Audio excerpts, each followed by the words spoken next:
Yes, how's everybody doing? How you guys doing, man? How you guys doing? Kampala, Uganda, Nairobi, Kenya, Tanzania, Dar es Salaam, and everybody around the world, everybody around the globe. Mugamba mutia bana Uganda, mugamba mutia nabali waweru wa Uganda.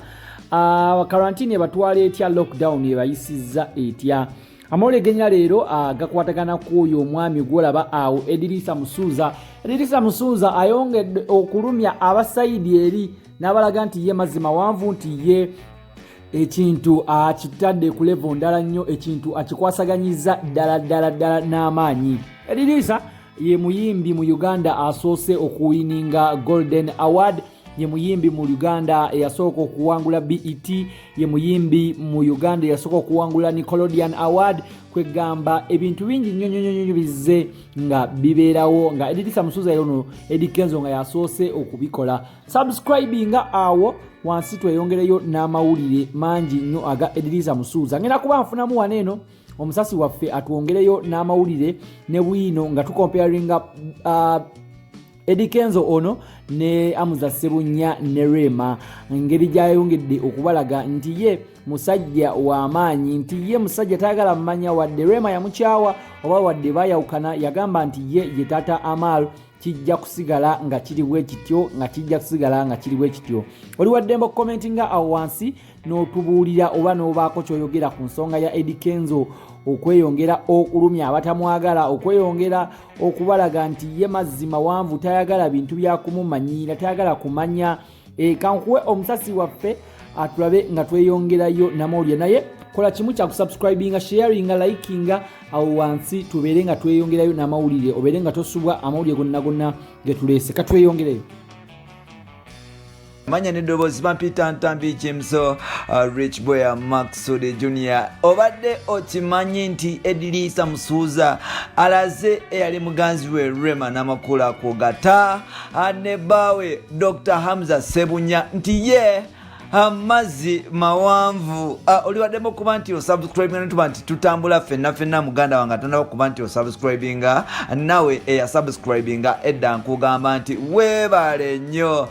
Now Rema abadde agenda ku TVs ez'enjawulo kugata ne radios ng'agamba nga ye bwe yawangula oluvannyuma okuba nti yafuna omusajja amwagala, ebibye byatuuka era talina kyabanja mu nsi, ne yeerabira nti Rema nti ye yajja mu industry eno okumumanya, twamumanya ng'omuyimbi wabula tetwamumanyanga mukyala Eddy Kenzo oba mukyala Dr. Hamza. So n'olwekyo Rema bw'atyo yagenda mpola oluvannyuma okuba nti yasalawo okuba nti ayagala Dr. Hamza n'okuba nti amufumbirwa, yeerabira omulimo ogwamuleeta n'ogumuliisizza, ogumuvuuzizza emmotoka ez'akabi, ogumufunidde abasajja ab'ettabu kogata, okumutambuza amawanga ag'enjawulo, gw'omulimu gwe ngamba ogw'okuyimba nti yagwerabira. Ate nga Eddy Kenzo omukufuna Rema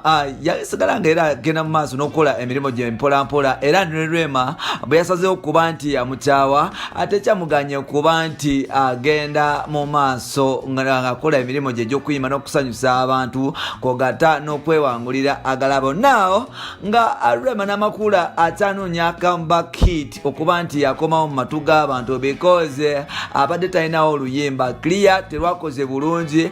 Eddy Kenzo bwatyo agenda amulagako mpolampola, era Katonda ayagala nnyo mwana mulenzi gwe bayita Eddy Kenzo nga gwamuwalana okola kyabwerere, era naawe asubira okumuwalana ngamba nti Katonda gwe yawa n'ennume ezaala. Eddy Kenzo bamuyita Golden Boy of Uganda, Golden Boy of Africa, first Ugandan artist okufuna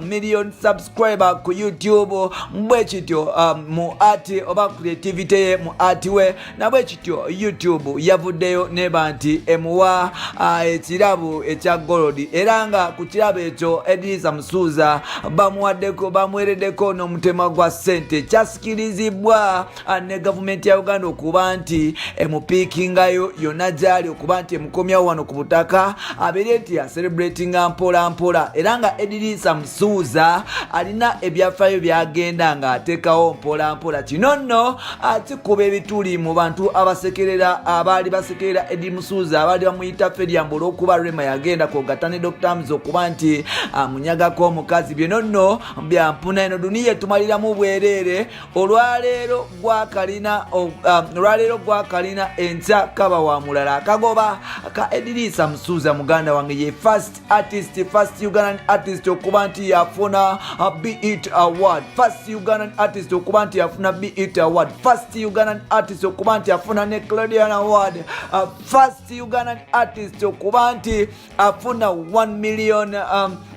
1 million followers on YouTube and yomu ku bayimbi abakyasinze yomu ku muyimbi oba ye muyimbi wa Uganda yasooka okuba era verified ku Instagram. Asono lwekyo Eddy Musuuza ku bintu bya digital binalina trend nene nnyo gya settings. Mmwe mugamba mbu teyasoma. Eddy Musuuza abagenda nga abaproving wrong mpola mpola. Rema ne muganzi we tebakyayogera because omusajja yeyita gold boy ate nga bo ebintu achievinga musically. Bo bali awo mu mawulire tebalina kye bakola okujjako okuba nti beekubya obufaananyi nga beeriisa obuyembe kogata n'obuceere obwa layisi. No, Rema yalekera okuba nti yakola omulimu gwe ogw'endongo nti kati yajja okuweebeeta kagundi ka musajja n'okuba nti akwatirira omusajja akabuto butaka akajjirira.